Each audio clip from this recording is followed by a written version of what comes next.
All right, so let's move on to this next story about some Navy documents that talk of, quote, space-time modification weapons. Ooh. And detail experimental testing. Do my Bo James on that. Ooh. Now, you'll see articles about this, and a lot of the... Jerry Lawler used to use space-time modification back in Memphis in 1983. Did he? Ooh, yeah.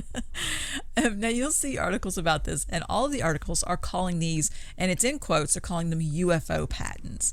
But that is not what they're officially called. They're just patents that have been filed by the Naval Air Warfare Center Aircraft Division. Place don't sound, it doesn't sound like a flower shop, does it? No. Say that name of that place again. The Naval Air Warfare Center Aircraft Division. Yeah. NAWCAD. Yeah, you got to be really, really proud of that kid. You know? So what's your son do, Margaret? Oh, he's a missionary. He's in Bolivia right now. Oh, that's awesome. What? And this is at the book club on Tuesday nights, actually. Mm-hmm. It's a very Christian book club, but they review some questionable books. Right. We'll just say it's a little bit, being tied up and stuff. I'm not going to say the name of the damn book, but right. Hey, what about you, Susie? What's your daughter doing now? Oh, well, she just joined this wonderful group of people in LA, and they have been helping other young actresses and stuff. And okay, and what about you? What about you, Janice? Oh, my son is part of the Navy blow your ass to hell UFO. We're going to call it this space-time modulation, burn you to death, shadow killer group, or the Pew 32 explosive space modulator. Yeah. I mean, how do you even, that's that right there is all I needed to hear. Like that, like whatever they're working on, whatever you're getting ready to tell me they're working on, right? It can't be good. Well, this particular article is about patents that they have filed for some interesting inventions, like a hybrid underwater space vehicle that does look a lot like what they're claiming is a UFO, what the article writers are claiming is a UFO. That's why they call them UFO patents. They're not technically called as opposed to the diesel underwater exactly that they used to use. It used to get the water all nasty. Now they got that's why they got to go with the hybrid. The nice hybrid model. Yeah, you got to be careful plugging it in though. Oh God, yes, I'm sure. Those batteries. I know we're not talking about those kind of hybrids, but the batteries of those hybrids, man. The first time I had one in around me, like I had a friend that had one, and the damn battery was out, and I went to just touch it because I was like, wow, that thing's huge, and I've never heard such a scream of someone saving someone's life. And it was just like, no! I'm like, what? Because it can kill you. Oh, what, really? Yeah. Oh, I hope there's a big warning sticker on it or something. Oh, maybe. Something you would have to read, possibly. I mean, I thought it's in a car. I mean, what could it be? I'm just saying it's just crazy. If you don't know about them, they're nuts. Yes, that is crazy. Well, these patents, besides the hybrid underwater vehicle, there's also one for a high energy electromagnetic field generator. And there's one for what they're calling a space-time modification weapon, which can make the hydrogen bomb seem more like a firecracker in comparison. You ever notice people always shit on the hydrogen bomb? Like, whenever they're talking about how powerful something is, they're like, it's like 42 hydrogen bombs. It's a unit of measurement now. Like, I'm sure anybody who lost, their entire city or something under one of those is probably like, okay, we get it. That's awesome. Do you need something stronger than a hydrogen bomb? Could we not just use another, like, it's a lot, I mean, just some other unit of measurement.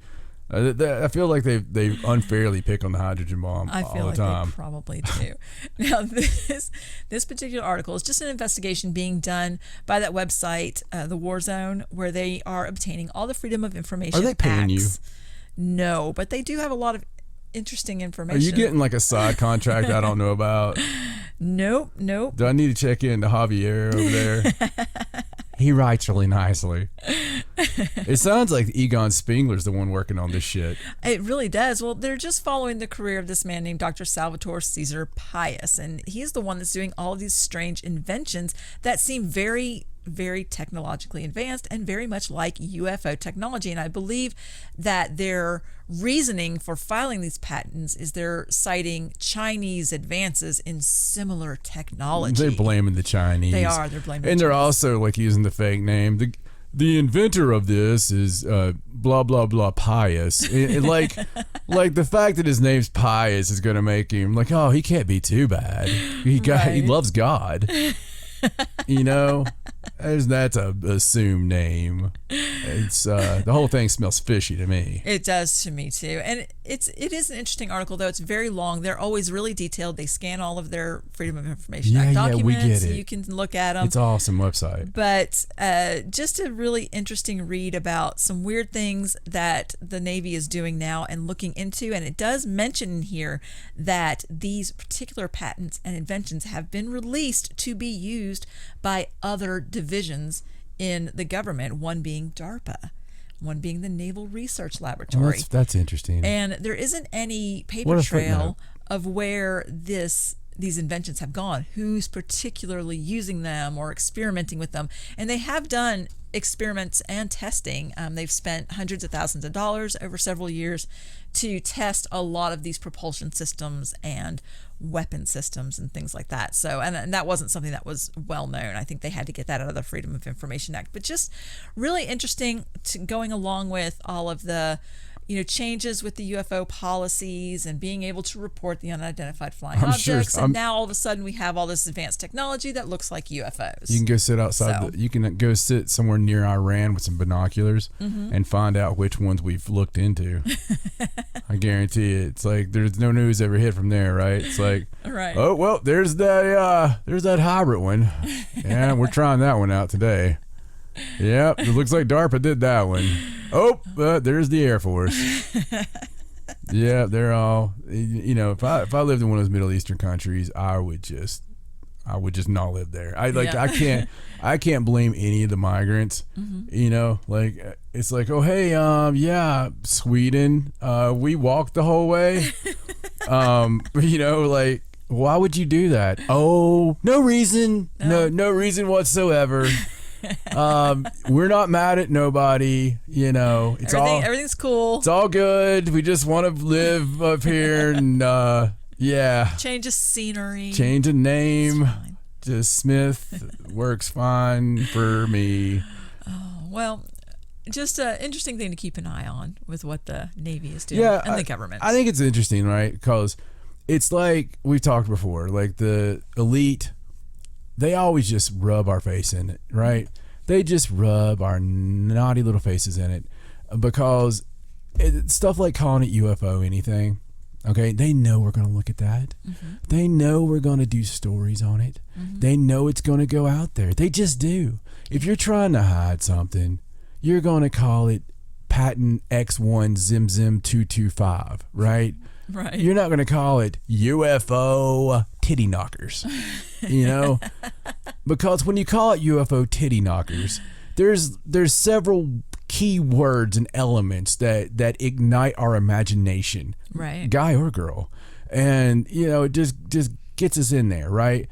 And that's what they've done here. So that's the first weirdness of it to me. Mm-hmm. Just to me, that's the first weird thing. Right. The other part is the cost. Okay, I'm looking over the sheets she gave me for the show. I get my copy of the sheets and our show prep, and it says that, it works out to what, like $200,000 a year, something like that. Last couple of years, 2017 to 2019, 450 or 30,000, blah, blah, thousand, and so that they've just used on it, just all willy nilly. Not a lot of money in the drop of the bucket of government.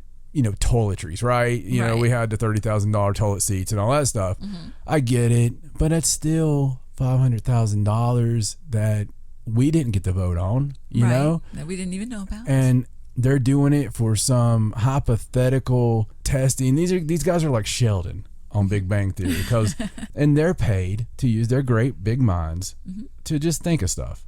And then hopefully we can put it into the patent stage, and perhaps it might come out and work at some point. So they have to, those guys, not to take anything away from them, but they have to use real skilled people that work with them that have skills they learned, like mechanics, engineering, things that I respect like greatly. Right. So I wonder how much like those guys enjoy hearing it from the guys who sit in Lazy Boys and come up with things like the shark cannon. You know? Right. And I'm sure there's a lot more goes into it than that. Okay. But if there is, maybe name it that. The theoretical physicist that doesn't talk about multiple dimensions, like maybe that. Can you imagine, like when they're doing their planning for the year, the boss is like, "Oh, you guys in the theoretical physics department, how about this year? Just a little point of emphasis. How about we don't talk about splinter dimensions? Okay." I know. Wait, no, don't call your mom. Hold on. Now listen. Just for me. Just this one year. Okay? Let's not compare anything to how it looked on Star Trek without saying the words. Let's not have an argument about whether or not Darth Vader was a good person, please. No, I mean, not at the meeting, all right? I mean, that's where, and we're trying to raise funds, okay? Right. And for the love of God, for the love of all that's holy, can we please not name any more files UFO? I mean, is that a deal breaker? I mean, I don't know. I have no idea. I'm not just trying to pick on them. I know. But there's a lot there. Those are some scary ass sounding things. They are. And I don't get it. Like, absolutely don't get why you would have had to spend that money in developing this unless that was like their salaries. You know what I'm saying? Like, because they're not doing anything with nuts and bolts. They're not going to do anything. You wouldn't think they would do anything with even blueprints, because that doesn't seem like that's that doctor's job. I mean, I don't know. Maybe they do. Well, actually, honey, here's the proof that you don't read instructions or the actual show prep that I give you. Because Dr. Salvatore Caesar Pius is not a theoretical physicist. Oh. He's an aerospace engineer that works for the Navy. But an aerospace engineer. I see where you may have been confused, because it does say in here that each one of Dr. Pius's inventions is stated to be enabled through what he himself described to the war zone as, quote, the Pius effect, which is a theoretical physics concept that is claimed to be enabled through, and then blah, blah, blah. There's a lot of technical jargon. Okay. All right. A lot to unpack here. Okay, first. Yes. My apologies to Dr. Pius for being the fact that he is an aerospace engineer, or nuts and bolts, however you want to call it. He is, yes. And the fact that, upon further knowledge, the aerospace engineer was dreaming up in his damn office this whatever, and is using theoretical physics because he can't do it with his actual job, obviously. And to top it all, did I hear you say that Dr. Pius refers to it as something to do with the Pius effect? That's what he called it. He called it, it says he himself described it as, and it's in quotes, the Pius effect. Whatever this thing is, he's come up with this energy propulsion system. They go... No, I get it. Okay. So do you think that anybody ever talked to Dr. Pius back in school about... You don't give yourself the nickname Goldenrod. You don't call yourself Speedy. You don't give yourself nicknames. You don't give yourself the nickname, or it loses something. All right, the nickname is earned. That's right. They name things after you, usually because you died or cured something.